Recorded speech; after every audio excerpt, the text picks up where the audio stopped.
샬롬, 12월 15일 목요일 아까베로 함께 하시는 모든 성도님들을 주님의 이름으로 사랑하고 환영합니다. 오늘 함께 나누실 하나님의 말씀 전도서 10장 1절에서 11절까지의 말씀입니다. 전도자는 앞장인 9장에서 이렇게 말하며 마무리를 지었습니다. 9장 18절을 보니 지혜가 무기보다 나으니라. 그러나 죄인 한 사람이 많은 선을 무너지게 하느니라 라고 말합니다. 곧바로 이어지는 이 10장 안에서는 이에 대한 논의를 계속해서 지금 이어나가고 있는데요.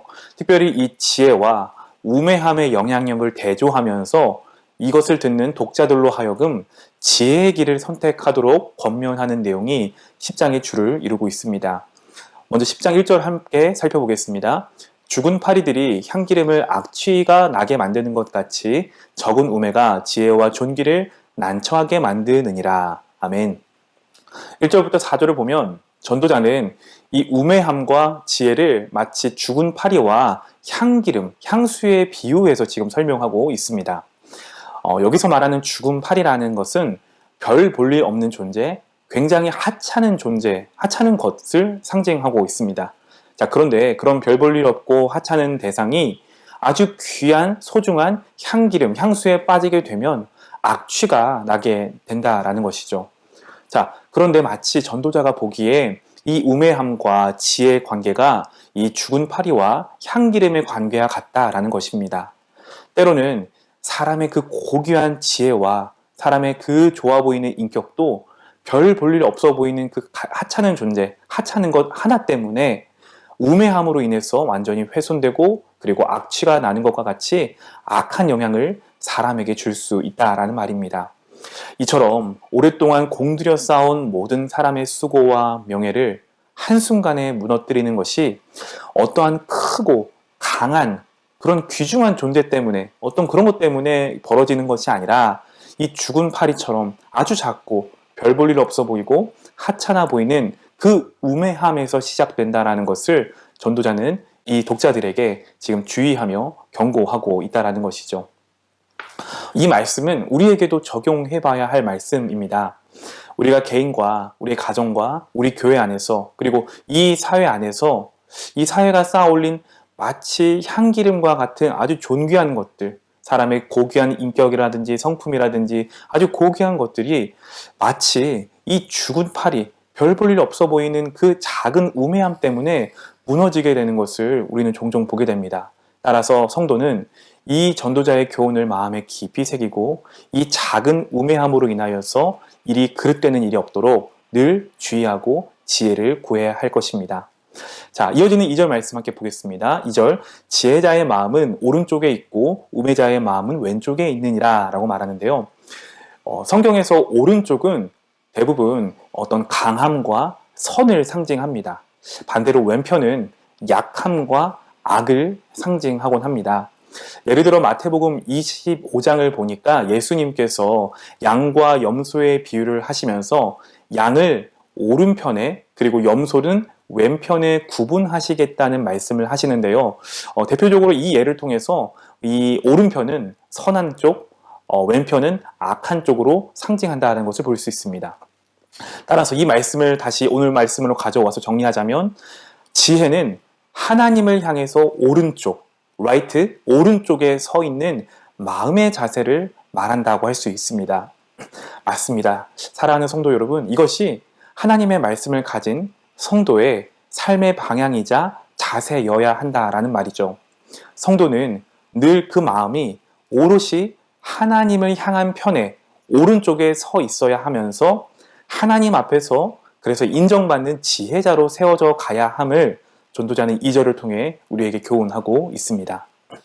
반대로 우매자는 3절처럼 지혜가 부족하기 때문에 길을 갈 때에도 이 자신의 우매함을 감추지 못하고 모든 사람들에게 드러낼 수밖에 없다라는 점을 전도자는 지금 말하고 있습니다. 우매한 사람의 특징을 확인할 수 있죠. 우매한 사람은 자신의 어리석음, 자신의 우매함을 깨닫지 못하는 사람이 바로 우매한 사람입니다. 그렇기 때문에 늘 자신을 과시하려 하거나 섣불리 다른 사람을 가르치려 하는 모습을 보일 때가 있다는 것입니다. 따라서 우리는 우리의 삶 속에서 늘 지혜가 부족하지 않도록 지혜의 근원이신 하나님께 겸손하게 나아가 지혜를 구하고 그리고 우리의 언어와 행동과 생각 안에서 늘 나 자신을 과시하려는 그런 우매함을 드러내지 않도록 경계해야만 할 것입니다. 야고보서 1장 5절을 보면 이런 말씀이 있습니다. 너희 중에 누구든지 지혜가 부족하거든 모든 사람에게 후히 주시고 꾸짖지 아니하시는 하나님께 구하라. 그리하면 주시리라. 아멘. 지혜의 근원 되신 하나님 앞에 나아가 구하면 하나님께서 지혜를 주시겠다 약속하셨습니다. 이 말씀을 붙들고 하나님 앞에 나아가 지혜를 구하시는 여러분 되시기를 바랍니다. 이어지는 4절입니다. 주권자가 내게 분을 일으키거든 너는 내 자리를 떠나지 말라. 공손함이 큰 허물을 용서받게 하느니라. 아멘. 지금 4절을 보니까 전도자가 그 통치자, 주권자가 화를 내는 상황에 대해서 소개하고 있는데요. 그런데 그 화를 낼 때 그 자리를 떠나지 말라. 그리고 공손함으로 허물을 용서받을 것을 권면하고 있습니다. 사람은 누구나 잘못을 했을 때 지적당하고 책망당하는 것, 그것이 때로는 불편하게 여겨질 때가 있습니다. 더욱이 내가 하지도 않은 어떤 일 때문에 억울하게 지적을 받았을 경우에는 이런 마음이 더 들기 때문에 심란해지게 되죠. 그런데 그런 순간에도 전도자는 감정에 휩싸여서 그 자리를 박차고 일어나거나 항의하지 말라. 그것이 지혜다라고 우리에게 권면합니다. 오히려 그런 순간에 공손하게 그 주권자의 질책을 수용하는 자세를 취할 것을 권면하고 있습니다. 지금 이것이 지혜자와 우매자의 차이라는 점을 전도자는 우리에게 말해주고 있습니다. 우매한 자는 자신의 감정을 억제하지 못합니다. 그래서 어떤 분을 발할 때 지책을 듣는 상황에서 자기의 그 불쾌감을 곧이곧대로 표출해 모든 상황을 더욱 악화시키는 것을 보게 됩니다. 그런데 지혜자는 이 모든 상황 속에서 늘 감정을 억제하고 공손한 태도로 자신의 잘못을 인정하고 용서를 구함으로써 오히려 주권자에게 신뢰를 얻게 되는 것을 보게 됩니다. 이 부분은 우리의 신앙생활에 있어서도 이렇게 적용해 봐야 합니다. 우리는 하나님의 말씀을 통해 우리의 죄를 날마다 깨닫고 겸손하게 회개하는 그런 자리로까지 나아가야 합니다. 그렇게 회개하는 자는 하나님께 죄 사함의 은혜와 큰 사랑을 경험하게 됩니다. 요한일서 1장 9절에 이런 말씀이 있는데요. 만일 우리가 우리 죄를 자백하면 그는 미쁘시고 의로우사 우리 죄를 사하시며 우리를 모든 불의에서 깨끗하게 하실 것이요. 아멘. 자, 그렇지만 이 말씀과는 반대로 하나님의 말씀을 거부하고 자신의 고집을 내세우는 사람은 하나님과의 관계가 더욱더 어려워지게 됩니다. 이 말씀을 함께하고 계시는 여러분은 어떤 길을 선택하시겠습니까? 지혜자의 길을 선택하시겠습니까? 아니면 우매한 자의 길을 선택하시겠습니까? 소망하기는 날마다 말씀 앞에서 나의 죄를 깨닫고 발견하며 회개하고 그래서 하나님의 크신 은혜와 사랑을 날마다 경험하시는 우리 모든 성도님들 되시기를 축복합니다.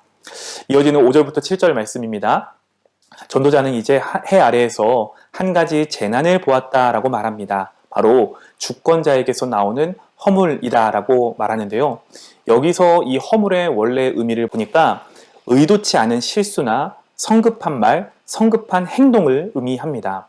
자, 이것을 좀 풀어 설명하자면 아무리 권력을 가진 그 주권자들이라 할지라도 그들의 판단이나 행동이 항상 옳은 것만은 아니다라는 점을 전도자는 지금 교훈해주고 있습니다. 자, 그래서 이런 어리석은 주권자가 나라를 다스리면 나타나는 현상이 6절에서 7절까지 등장을 하고 있는데요. 예를 들어 지금 우매한 자가 높은 지위를 얻게 되고 부자들이 낮은 지위에 앉고 종들이 말을 타게 되고 높은 지위에 있는 자들이 종처럼 걸어 다니는, 그러니까 이 모든 상황은 일반적인 상식이 무너지는 일들이 벌어지게 되는데 이게 언제 일어나냐? 어리석은 주권자가 나라를 다스릴 때에 이런 현상들이 나타난다는 것을 전도자는 소개해주고 있습니다. 우리도 우리의 삶 속에서 이 현실 속에서 이런 부조리함과 모순을 경험하며 살아갑니다. 세상에는 이렇게 부조리한 상황들이 지금까지 있어 왔습니다. 그리고 앞으로도 계속될 것입니다. 하지만 성도는 이런 상황 속에서도 하나님의 지혜를 소홀히 여기지 않고 하나님의 지혜가 우리의 삶을 다스리도록 매일매일 말씀 앞에 서야 할 줄로 믿습니다. 마지막 8절부터 11절까지 함께 보겠습니다. 전도자는 이 사람이 어떤 목적을 가지고 행동할 때 그에 따르는 부작용을 경계하고 조심할 것을 교훈하고 있는데요. 8절을 보니까 함정을 파는 자가 오히려 그 함정에 자신이 빠질 수도 있음을 경고합니다. 그리고 담을 헐다가 담 아래에서 나오는 뱀에게 물릴 수 있음을 생각하라 라고 말하고 있습니다. 이어지는 9절, 또한 돌들을 떠내는 작업을 하다가 다칠 수도 있고 나무들을 쪼개다가 위험을 당할 수도 있으니 늘 조심해야 한다는 점을 경고합니다. 자, 이러한 상황을 지금 전도자가 나열을 하면서 어떤 일을 할 때에 사람이 너무 그 목적에만 집중한 나머지 부주의하게 행동하면 자신에게 오히려 해가 닥칠 수 있기 때문에 어떤 일이든지 자신의 행동이 불러오는 그 반작용, 결과를 염두에 두는 것이 지혜다라는 점을 우리에게 교훈하고 있습니다. 이 부분은 특별히 사람과 사람 사이의 관계에서 더욱 그런 것 같습니다. 내가 한 어떤 말이나 내가 한 행동이 의도치 않게 다른 상대방에게 오해를 불러일으키게 되기도 하고 또한 이것 때문에 관계를 그릇되게 하는, 망치게 되는 일을 경험하게 됩니다. 따라서 전도자가 우리에게 알려주는 지혜란 내가 어떤 말이나 어떤 행동을 할 때에 그것이 불러일으키는 결과가 있다. 그래서 그것을 신중하게 고민하고 행동하는 것, 그것이 지혜다라고 우리에게 교훈하고 있습니다. 마지막으로 10절에서 11절을 보니까 지혜를 적용하는 적절한 타이밍, 때에 대해서도 교훈하고 있는데요. 10절에 철 연장이 무뎌졌음에도 나를 갈지 아니하면 힘이 더 들고, 11절 뱀으로 주술하는 자가 주술을 하기도 전에 뱀에게 물리면 주술 자가 무슨 소용이 있겠느냐라고 말합니다. 다시 말하자면 제 아무리 좋은 지혜라 할지라도 이것을 제때 적재적소에 사용하지 못한다면 아무런 소용이 없다라는 점을 교훈하는 것이죠. 자, 그래서 10절에서 전도자가 이렇게 마지막에 말합니다. 오직 지혜는 성공하기에 유익하니라 라고 말이죠. 말씀을 맺습니다. 해 아래를 살아가는 우리의 인생은 지혜로운 자와 우매한 자로 나뉘게 됩니다. 때로는 우리가 이 경험하는 현실 속에서 우매한 자들이 더 형통한 것처럼 보이고 성공한 것처럼 보이기도 합니다. 하지만 우리는 그런 현실 속에서도 우리가 이 지혜의 근본이신 하나님 편에 서 있다라면 그것이 바로 지혜의 길이고 결국 그 길은 우리를 주님 안에서 복된 곳으로 인도하는 길임을 전도자는 오늘 우리에게 이 말씀을 통해서 교훈하고 있습니다. 오늘 전도자가 교훈했던 것처럼 철 연장을 가는 것처럼 날마다 이 지혜의 말씀을 깊이 사모하고 묵상하시는 여러분 되시길 바랍니다. 그리고 그 지혜를 이제 여러분의 삶의 현장에서, 삶의 모든 영역에서 실천하고 사용하며 이 어지럽고 혼란스러운 세상 가운데 하나님의 지혜를 밝게 드러내는 지혜자의 역할을 감당하는 저와 여러분의 하루 되시기를 예수님의 이름으로 간절히 축복합니다. 함께 기도하겠습니다. 살아계신 하나님, 오늘도 주의 말씀을 우리에게 허락해 주시니 감사합니다. 지혜란 하나님을 향해 마음이 오롯이 기울여져 있고 그래서 날마다 오른쪽을 선택하는 것임을 알게 되었습니다.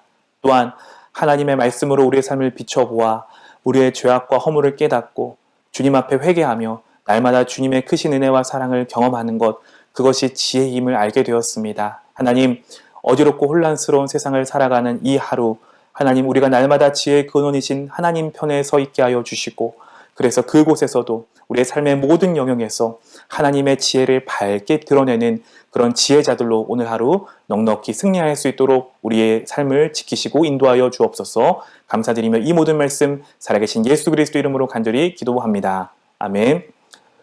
오늘도 주신 말씀을 붙들고 승리한 하루 보내시기를 축복합니다.